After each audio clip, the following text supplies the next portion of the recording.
சூரத்துல் பக்ரா வசனம் 42 மற்றும் 43. நீங்கள் தெரிந்து கொண்டே மெய்யை பொய்யுடன் கலக்கவோ உண்மையை மூடி மறைக்கவோ செய்யாதீர்கள். தொழுகையை கடைப்பிடிங்கள். ஜகாத் என்னும் கட்டாய கொடையை வழங்குங்கள். குனிந்து தொழுகின்றவர்களுடன் சேர்ந்து நீங்களும் குனிந்து தொழுங்கள். யூதர்கள் திட்டமிட்டு செய்து வந்த மோசடி வேலைகளுக்கு இவ்வசனத்தில் இறைவன் தடை விதிக்கின்றான்.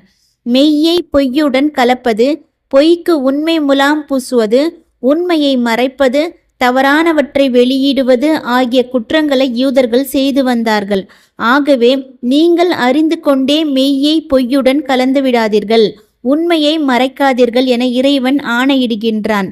மெய்யை பொய்யுடன் கலப்பது, உண்மையை மூடி மறைப்பது ஆகிய இரண்டு மோசடிகளுக்கும் தடை விதிக்கும் இறைவன் உண்மையை வெளிப்படுத்த வேண்டும், அதை தெளிவுபடுத்த வேண்டும் என அவர்களுக்கு கட்டளையும் இடுகின்றான்.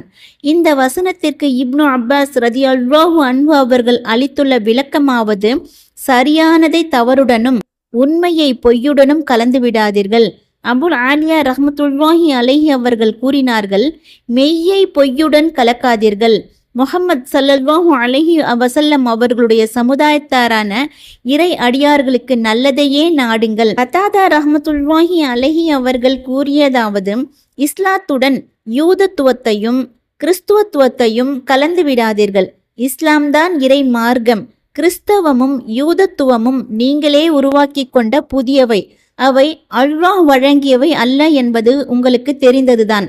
இப்னு அப்பாஸ் ரதியல்லாஹு அன்ஹு அவர்கள் கூறியதாவது, அறிந்து கொண்டே உண்மையை மறைக்காதீர்கள் என்பதன் பொருளாவது, இறை தூதர் முஹம்மது ஸல்லல்லாஹு அலைஹி வஸல்லம் அவர்கள் தொடர்பாகவும் அவர்கள் கொண்டு வந்துள்ள மார்க்கம் தொடர்பாகவும் உங்களிடம் உள்ள அறிவை மறைக்காதீர்கள். உங்கள் கரங்களில் உள்ள வேத சுவடிகளில் முஹம்மது ஸல்லல்லாஹு அலைஹி வஸல்லம் அவர்கள் குறித்து எழுதப்பெற்றிருப்பதை காண்கிறீர்கள். முஜாஹித் மற்றும் சுத்தி ரஹ்மத்துல்லாஹி அலைஹி ஆகியோர் கூறுகிறார்கள், உண்மையை, அதாவது முஹம்மது ஸல்லல்லாஹு அலைஹி வஸல்லம் அவர்களை மறைக்காதீர்கள், உண்மையை மறைக்காதீர்கள். உண்மையை மறைக்காதீர்கள் என்பதை குறிக்க மூலத்தில் வதக்துமுல் ஹக்க என்னும் சொற்றொடர் ஆளப்பட்டுள்ளது. இதற்கு இரு வகையான பொருள் தரலாம். உண்மையை மறைக்காதீர்கள் என விலக்கல் வினையாகவும் பொருள் செய்யலாம், அல்லது உண்மையை மறைத்து கொண்டு என நிகழ்கால வினையாகவும் பொருள் செய்யலாம். அதாவது உண்மையையும் மறைத்து கொண்டு மெய்யை பொய்யுடன் கலக்கவும் வேண்டாம், பாலை அறிந்து கொண்டு மீனை சாப்பிட வேண்டாம் என்பதை போன்று. விரிவுரையாளர் ஷமக்ஷரி ரஹ்மத்துல்லாஹி அலைஹி அவர்கள் கூறுகிறார்கள், இப்னு மசூத் ரதியல்லாஹு அன்ஹு அவர்களது குர்ஆன் பிரதியில் வதக்துமூனல் ஹக்க என்று காணப்படுகிறது. இதன்படி நீங்கள் உண்மையை அறிந்து கொண்டே அதை மறைத்தவர்களாக மெய்யை பொய்யுடன் கலக்காதீர்கள் என்று பொருள் அமையும். அல்லது உண்மையை மறைப்பதால் மக்களுக்கு ஏற்படும் மிக பெரும் தீங்கை அறிந்து கொண்டே இவ்வாறு செய்யாதீர்கள் என்றும் பொருள் கொள்ளலாம்.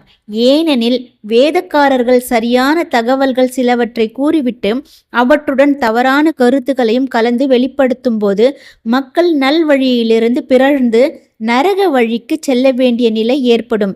இந்த பேராபத்தை அறிந்து கொண்டே உண்மையை மறைப்பதோ மெய்யுடன் பொய்யை கலப்பதோ தகுமா? உண்மையை விளக்கிச் சொல்வதற்கு அரபியில் அல் பயான் என்பர். அதற்கு எதிர் சொல்லே மறைத்தல் ஆகும். மெய்யுடன் பொய்யை கலப்பதும் அதற்கு நேர்மாறானது தான்.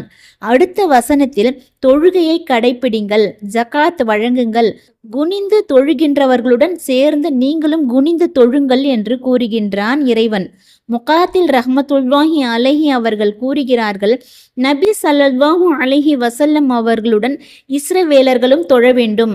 அவர்கள் தமது ஜகாத்தை நபி அவர்களிடம் ஒப்படைக்க வேண்டும். முஸ்லிம்களுடன் சேர்ந்து அவர்களும் தொழ வேண்டும். அதாவது இஸ்ரவேலர்களும் முஸ்லிம்களுடன் முஸ்லிமாக இருக்க வேண்டும் என இறைவன் இவ்வசனத்தில் ஆணையிடுகின்றான்.